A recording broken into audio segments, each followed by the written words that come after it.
சனி பகவான ஆட்ட நாயகனாக கொண்ட மகர ராசி என்பவர்களுக்கு வருகின்ற நாட்கள் எப்படி இருக்குது? சனி பகவான் அப்படிங்கிறவர் கடினமான உழைப்பை கொடுக்கக்கூடியவர். அதனால தான் இந்த மகர ராசி என்பவர்கள் பார்த்திங்கன்னா கடினமாக உழைப்பாங்க, நல்ல ஒரு லட்சியவாதிகளாக இருப்பாங்க, கரெக்டாக எல்லாத்தையும் திட்டமிட்டு செய்யக்கூடியவங்களாக இருப்பாங்க.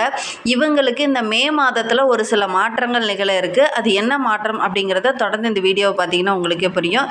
நம்மளுடைய மகர ராசி என்பவர்களுடைய இயல்பான குணங்கள் எப்படி இருக்கும் அப்படிங்கிறத ஒரு சில வரிகளில் பார்க்கலாம். நம்மளுடைய மகர ராசி அப்படிங்கிறது இவங்களுக்கு கொஞ்சம் பிடிவாத குணம் இருக்குங்க. கரெக்டாக திட்டமிட்டு ஒரு விஷயத்தை நோக்கி பயணிச்சுக்கிட்டு இருப்பாங்க. திடீர்னு யாராவது வந்து ஒரு இடைஞ்சலாக இல்லை இது கரெக்டான பிளான் இல்லை அப்படிங்கிற மாதிரி சொன்னாங்கன்னா இவங்களால ஒத்துக்கவே முடியாது. இல்லை நான் கரெக்டாக தான் பிளான் போட்டிருக்கேன், என்னுடைய இலக்கை நோக்கி நான் பயணிச்சிட்டு இருக்கேன், யாரும் என்னை டிஸ்டர்ப் பண்ணாதீங்கடா போங்கடா அப்படிங்கிற மாதிரி தான் இவங்க பேசுவாங்க. பொதுவாகவே இந்த மகர ராசி அப்படிங்கிறது நல்ல ஒரு லட்சியவாதிகள் அப்படின்னே சொல்லலாம். ரொம்ப பொறுமையாக தான் ஒவ்வொரு விஷயத்தையும் செய்வாங்க. இந்த இலக்கு அடையிறதுக்கு பொறுமையாக காத்துட்ருப்பாங்க. நேரம் பார்த்து கரெக்டாக அந்த வாய்ப்பு கிடைக்கும்போது கரெக்டாக பயன்படுத்தி கொள்ளக்கூடியவங்க தான் இந்த மகர ராசி என்பர்கள் அப்படின்னே சொல்லலாம். இது நில ராசி அப்படிங்கிறதுனால ரொம்ப பொறுப்பானவங்க, ரொம்ப பொறுமையானவங்க அப்படின்லாம் இந்த மகர ராசி என்பர்களை சொல்லலாம்.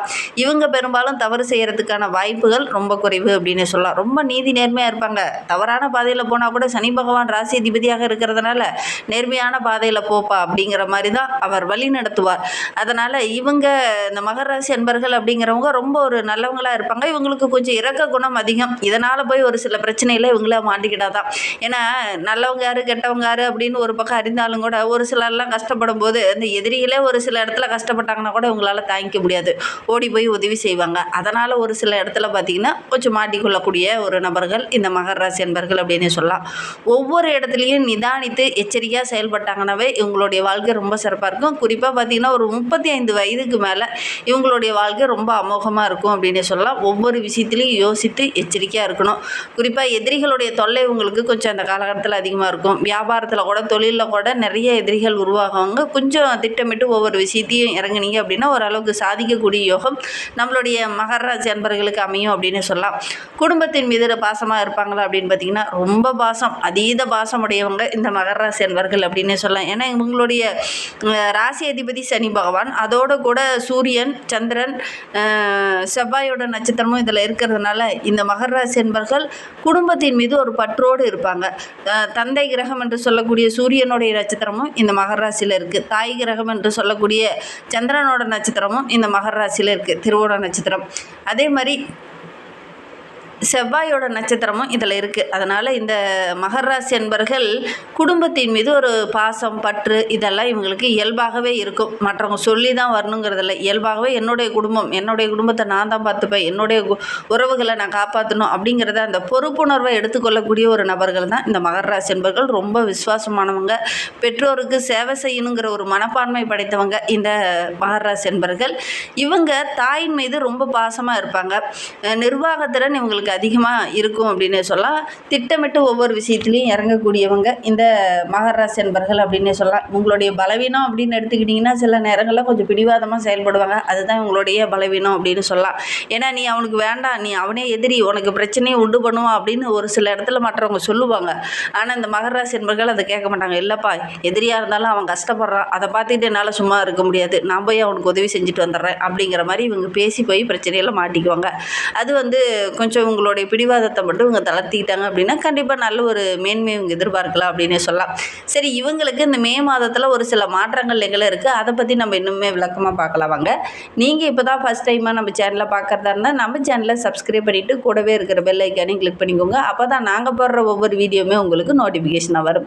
நீங்கள் மகர ராசி அன்பராக இருந்தால் மறக்காமல் நம்மளுடைய சேனலுக்கு ஒரு லைக் கொடுத்துட்டு உங்களுடைய உறவுகள் வகையில், நண்பர்கள் வகையில் யாராவது மகர ராசி அன்பர்கள் இருக்காங்க அப்படின்னா மறக்காமல் இந்த வீடியோவை அவங்களுக்கும் ஷேர் பண்ணிவிடுங்க. மகர ராசியில் நீங்கள் எந்த நட்சத்திரத்தில் பிறந்தீங்க, உங்களுடைய இஷ்ட தெய்வ பெயர் என்ன, உங்களுடைய குலதெய்வ பெயர் என்ன அப்படிங்கிறத மறக்காமல் எங்களுடைய கமெண்ட் பாக்ஸில் தெரிவிங்க. உங்களுடைய இஷ்ட தெய்வம் சிவபெருமானாக இருந்தது அப்படின்னா ஓம் நமச்சிவாய் என்ற மந்திரத்தை மறக்காமல் 3 டைம் எங்களுடைய கமெண்ட் பாக்ஸில் தெரிவிங்க. அப்படி வேண்டிட்டு செய்யும்போது நீண்ட நாளாக ஒரு இலக்கோ ஒரு லட்சியமோ நிறைவேறாமல் இருந்தது அப்படின்னா அந்த இலக்கு சீக்கிரம் நடக்கணும் அப்படிங்கிறதுக்காக வேண்டிட்டு செஞ்சு பாருங்கள், கண்டிப்பாக நடைபெறும். ஏன்னா நம்பிக்கையோடு செய்கிற விஷயத்துங்கிறது ஒரு நல்ல பலன் கிடைக்கும். நீங்கள் நம்பிக்கையோடு செஞ்சு பாருங்கள். நம்மளுடைய மகர ராசி அன்பர்களை பொறுத்த வரைக்கும் வருகின்ற நாட்களுடைய கிரகநிலையை வைத்து பார்க்கும்போது ஒரு குறிப்பிட்ட கால இடைவெளியில் ஒரு ராசியிலேருந்து இன்னொரு ராசிக்கு ஒரு சில கிரகங்கள் வந்து பயிற்சியாகிறது இது வழக்கம். மாத கிரகங்கள் ஒவ்வொன்று பயிற்சியாகும், ஒவ்வொன்று வருட கிரகங்களாக பயிற்சியாகும், ஒவ்வொன்றும் ஒவ்வொரு குறிப்பிட்ட கால இடைவெளியில் பயிற்சியாகும். அந்த வகையில் பார்க்கும்போது நம்மளுடைய மகர ராசி என்பவர்களுக்கு இந்த காலகட்டத்தில் சில கிரகங்களுடைய பயிற்சி நடைபெற்று இருக்கு. இதனால் ஒரு சில சுப பலன்களும் ஒரு சில அசுப பலன்களும் ஏற்படும் நம்மளுடைய மகர ராசி அன்பர்களுக்கு அப்படின்னு சொல்லலாம். இந்த ராசியை பொறுத்தவரையிலும் வருகின்ற நாட்கள் அப்படிங்கிறது நல்ல ஒரு சாதகமான கிரக அமைப்பு தான் அப்படின்னே சொல்லலாம். ஒரு சில விஷயங்களில் மட்டும் கொஞ்சம் கவனமாக இருக்கணும். ஏன்னா மகர ராசியில் நீச்சத்தில் இருந்தக்கூடிய புதன் பகவான் பாக்கியாதிபதியாக மே 1 வந்து அமர்ந்திருக்கிறார். மிகப்பெரிய வளர்ச்சி, புத்திசாலித்தனமாக எல்லா இடத்துலையும் செயல்படுங்க. அதோடு கூட ராசிநாதன் செவ்வாயும் சேர்ந்திருக்கிறார். இந்த 2 கிரகங்களுடைய கூட்டு சேர்க்கையும் சேரும்போது புதன் செவ்வாயோடைய கூட்டு சேர்க்கை மே மாதம் 11 நடைபெற இருக்கு. ஆட்சியாக 2 கிரகங்களும் வந்து அமரும்போது நம்மளுடைய மகர ராசி என்பர்கள் ராஜ யோகத்தை பெற போகிறாங்க அப்படின்னு சொல்லலாம். இவரோடு வந்து சுக்கிரனும் வந்து 5ஆம் இடத்துல அமரும்போது நீண்ட நாளாக ஒரு சில விஷயங்கள்லாம் நிறைவேறவே இல்லை, தடைபட்டுக்கிட்டே இருக்குது, தொழிலில் வளர்ச்சியே இல்லை இப்படின்னு புலம்பி தள்ளிக்கிட்டு இருந்த நம்மளுடைய மகர ராசி என்பவர்களுக்கு வருகின்ற நாட்களில் உங்களுடைய இலக்கை அடையிறதுக்கான நல்ல நல்ல வாய்ப்புகள் உங்களுடைய கண்ணில் தென்படும். நல்ல ஒரு முன்னேற்றத்தை வருகின்ற நாட்களில் நீங்கள் எதிர்பார்க்கலாம் அப்படின்னே சொல்லலாம். 6ஆம் இடத்துல குருவும் சுக்கிரனும் இணையும் போது 12ஆம் இடத்தை பார்க்கும்போது மிகப்பெரிய நன்மை நம்மளுடைய மகர ராசி என்பவர்களுக்கு அப்படின்னே சொல்லலாம். அலைச்சல் ஒரு பக்கம் இருந்தாலும் அந்த அலைச்சலுக்கேற்ற ஆதாயம் இரட்டிப்பாக கிடைக்கக்கூடிய ஒரு யோகமான கிரக அமைப்பு தான் அப்படின்னே சொல்லலாம். எவ்வளோ பிரச்சனை வந்தாலும் அதை சமாளிக்க ஒரு திறனுள்ள நபராக தான் வருகின்ற நாட்களில் நம்மளுடைய மகர ராசி என்பர்கள் வள வரப்போறீங்க.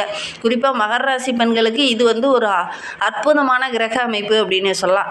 சிலர்லாம் கணவர்கிட்ட சின்ன சின்ன வாக்குவாதங்கள் ஏற்பட்டு பிரிஞ்சு கூட இருந்திருப்பீங்க. வருகின்ற நாட்களில் ஒன்று சேரக்கூடிய அமைப்பு இருக்குது.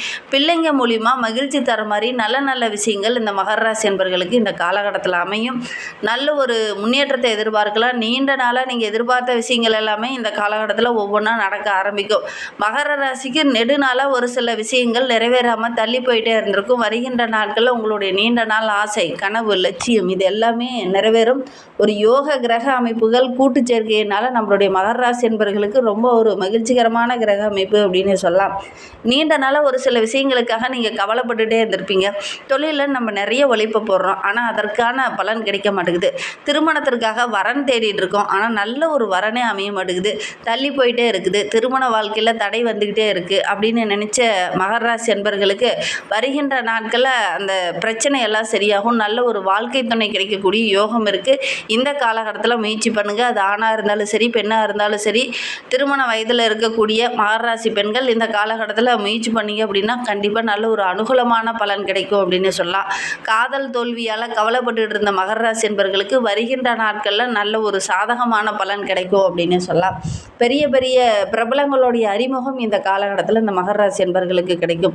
5 மற்றும் 10ஆம் இடம் ரொம்ப வலுவாக இருக்கிறதுனால வேலை இல்லாமல் இருந்தவங்களுக்கு நல்ல ஒரு வேலை கிடைக்கும். ஒரு சிலருக்கு இந்த காலகட்டத்தில் காதல் மலரக்கூடிய யோகம் இருக்குது. திருமணம் போன்ற சுபகாரியங்கள் அந்த காலகட்டத்தில் நடக்கும். அதே மாதிரி சோசியல் மீடியாவில் ரொம்ப பிரபலமாக போகிறீங்க இந்த மகர ராசி என்பர்கள் வருகின்ற நாட்கள் அப்படின்னு சொல்லலாம். நினைத்ததை சாதிக்கக்கூடிய ஒரு யோகம் வருகின்ற நாட்கள் அமையும். குறிப்பாக இந்த மே மாதத்தில் நினைத்ததே ஏதாவது ஒரு விஷயம், அது உங்களுடைய வேலையில் இலக்காக இருக்கலாம், சம்பள உயர்வாக இருக்கலாம், பதவி உயர்வாக இருக்கலாம், நீங்கள் எதிர்பார்த்து காத்துட்டு இருந்த ஒரு நல்ல விஷயமாக கூட இருக்கலாம். ஏதாவது ஒரு சாதகமான பலன் இந்த காலகட்டத்தில் குறிப்பாக இந்த மே மாதத்தில் உங்களுக்கு நடக்கும் அப்படின்னு சொல்லலாம். ஒரு யோகமான கிரக அமைப்பு அப்படின்னு சொல்லலாம். நல்ல வருமானம் கிடைக்கும். நிறைய வழிகாட்டுதல்கள் இந்த காலகட்டத்தில் உங்களுக்கு தென்படும். ஒரு சிலர்லாம் அறிவுரை கூறுவாங்க, நீ இந்த மாதிரி செய், இந்த மாதிரி செய் அப்படின்னு சொல்லி ஒரு சில ஆலோசனைகள் வழங்குவாங்க. நீங்களும் கூட மற்றவங்களுக்கு ஒரு சில ஐடியாக்கள்லாம் கொடுப்பீங்க. அதன் மூலிமா நல்ல ஒரு இலக்கு அடையிறதுக்கான வாய்ப்புகள் அவங்களுக்கு கிடைக்கும். அதனால் ஒரு சிலர்லாம் பார்த்திங்கன்னா முக்கியமான ஒரு பதவியிலையோ ஒரு இதுலேயோ வகிக்கும் போது எனக்கு வந்து இவங்க தான் தூண்டுகோலாக இருந்தாங்க, இவங்க தான் மோட்டிவேட்டாக இருந்தாங்க அப்படிங்கிற மாதிரி உங்களை கூப்பிட்டு அந்த இடத்துல பாராட்டுவாங்க. அது உங்களுக்கு மிகப்பெரிய ப்ளஸ் அமையும் அப்படின்னே சொல்லலாம். செலவை பொறுத்த வரைக்கும் இந்த மே மாதம் அப்படிங்கிறது ஓரளவுக்கு வருமானம் கிடைக்குது, அதற்கேற்ற செலவுகளும் இந்த காலகட்டத்தில் உங்களுக்கு வரும் அப்படின்னே சொல்லலாம். ஏன்னா கடந்த மாதத்தை பொறுத்த வரையிலும் வருமானம் ஒரு பக்கம் வந்ததுன்னா செலவு இரட்டிப்பாக இருக்கிறதுக்கான ஒரு சூழ்நிலை இருந்தது. ஆனால் இந்த காலகட்டத்தை பொறுத்த வரைக்கும் செலவு ஒரு மடங்குனா வருமானம் இரட்டிப்பாக கிடைக்கக்கூடிய ஒரு யோகமான கிரக அமைப்பு நம்மளுடைய மகர ராசி அன்பர்களுக்கு அப்படின்னு சொல்லலாம். அந்த மே மாதத்துலேருந்து ஓரளவுக்கு முன்னேற்றத்தை நீங்கள் எதிர்பார்க்கலாம். வருமானம் அதிகரிக்கிறதுக்கான எல்லா வழியுமே உங்களுடைய கண்ணில் தென்படும். அதிக அளவு வருமானம் கிடைக்கும். செலவுகள் கொஞ்சம் கொஞ்சமாக குறைய ஆரம்பிக்கும். 20ஆம் தேதிக்கு பிறகு பார்த்திங்கன்னா நல்ல வருமானம் கிடைக்கக்கூடிய யோகம் இருக்குது. கடைசி 10 நாட்களில் நிறைவான ஒரு நல்ல விஷயம் நடக்க போகுது. வேலையற்றவங்க இருக்கக்கூடிய மகர ராசி அன்பர்களுக்கு நல்ல ஒரு வேலை கிடைக்கும். சொந்த வீடு இல்லாத இருக்கிறவங்க நல்ல ஒரு சொந்த வீடு கட்டுறதுக்கான முயற்சியில் ஈடுபடுவீங்க. அதேமாதிரி ரொம்ப நாளாக ஒரு சில விஷயத்திற்காக கவலைப்பட்டு எடுத்தவங்களுக்கு அந்த கவலைகள் எல்லாம் நீங்கி ஒரு சாதகமான பலன் கிடைக்கும். ஒரு சிலருக்கு சம்பள உயர்வு கிடைக்கும். ஒரு சிலருக்கு தொழில் புதுசாக தொடங்குவீங்க. நான் எத்தனை நாளைக்கு போய் அடுத்தவங்ககிட்டயே கையேந்திட்டு இருக்கணும், புதுசாக ஒரு தொழில் தொடங்கினாங்கிற மாதிரி ஒரு சிலர்லாம் புதுசாக தொழில் தொடங்குவீங்க. குறிப்பாக பார்த்திங்கன்னா வைகாசி மாதத்தில் ஒரு புதிய தொழில் தொடங்குறதுக்கான வாய்ப்பு இந்த மகர ராசி என்பவர்களுக்கு அமையும். நல்ல ஒரு முன்னேற்றத்தை எதிர்பார்க்கலாம் அப்படின்னு சொல்லலாம். வெளியூர் வெளிநாட்டில் இருந்து நல்ல நல்ல வாய்ப்புகள் உங்களை தேடி வரும். வாய்ப்புகளை கரெக்டாக பயன்படுத்திக்கினீங்கன்னா கண்டிப்பாக நல்ல ஒரு மேன்மை எதிர்பார்க்கலாம். சொந்த வீடு இல்லாமல் இருக்கிறவங்க சொந்த வீடு கட்டுவீங்க. வண்டி வாகனம் வாங்கலாம் அப்படின்னு நினச்சவங்க சொந்தமாக வண்டி வாகனம் வாங்குறதுக்கான யோகம் இருக்குது. இந்த மே மாதம் நம்மளுடைய மகர ராசி என்பவர்களுக்கு ஒரு அற்புதமான மாதமாக அமைந்திருக்கு. எடுக்கிற காரியங்கள் எல்லாமே வெற்றியாக அமையக்கூடிய ஒரு யோகமான கிரக அமைப்பு அப்படின்னே சொல்லலாம். ஒரே ஒரு விஷயத்தில் மட்டும் கொஞ்சம் எச்சரிக்கையாக இருந்துக்காங்க. உங்களுடைய தாய் தந்தையரோட உடல் ஆரோக்கிய விஷயத்தில் கொஞ்சம் எச்சரிக்கையாக இருந்துக்கோங்க. திடீர்னு ஏதாவது மருத்துவ செலவுகள் வரதுக்கான ஒரு சூழ்நிலை இருக்குது. அதில் மட்டும் கொஞ்சம் எச்சரிக்கையாக இருந்துக்கோங்க. இன்னுமே வாழ்க்கை ரொம்ப சிறப்பாக இருக்க உங்களுடைய குலதெய்வத்தை வழிபட்டுட்டு வாங்க. அதோடு கூட உங்களுடைய குலதெய்வத்துக்கு அமாவாசை நாட்களில் போய் தேங்காய் தீபம் போட்டு வழிபட்டுட்டு வாங்க. எடுக்கிற காரியங்கள் உங்களுக்கு வெற்றியாக அமையும். நம்பிக்கையோடு இதை செஞ்சு பாருங்கள். இந்த வீடியோவை முழுமையாக பார்த்ததற்கு நன்றி.